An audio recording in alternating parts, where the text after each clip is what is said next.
ભાવનગર શહેર બનવા જઈ રહ્યું છે ગ્રીન મોબિલિટીનું અગ્રેસર।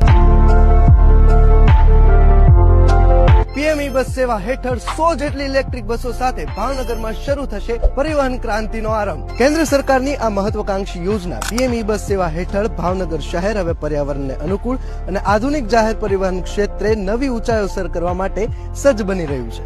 આ યોજના હેઠળ ભાવનગર શહેરને 100 જેટલી હાઈટેક 9 મીટરની મીડી ઇલેક્ટ્રિક બસો ફાળવવામાં આવી છે, જેની સાથે ગુજરાતમાં પીએમઈ બસ સેવાના ફેઝ 2 હેઠળ બસોનું સંચાલન શરૂ કરનાર ભાવનગર પ્રથમ શહેર તરીકે બહુમાન પ્રાપ્ત કરવાનું છે। આ પ્રોજેક્ટના સુચારુ સંચાલન માટે ભાવનગર મહાનગરપાલિકા દ્વારા અંદાજે 24 કરોડના ખર્ચે અદેવાડા ખાતે અત્યાધુનિક બસ ડેપો અને વર્કશોપનું નિર્માણ પણ કરવામાં આવ્યું છે, જ્યાં એડમિનિસ્ટ્રેટિવ બિલ્ડિંગ, એસટીએલટી પેનલ રૂમ અને 100 જેટલી બસો પાર્ક થઈ શકે તેવી વ્યવસ્થા અને હાઈ સ્પીડ ચાર્જિંગ સ્ટેશન પણ બનાવવામાં આવ્યા છે। નાગરિકોની સુવિધાને ધ્યાને રાખીને ભાવનગર મહાનગરપાલિકા દ્વારા 17 રૂટ પર આ બસોનું સંચાલન કરવાનું આયોજન કરવામાં આવ્યું છે।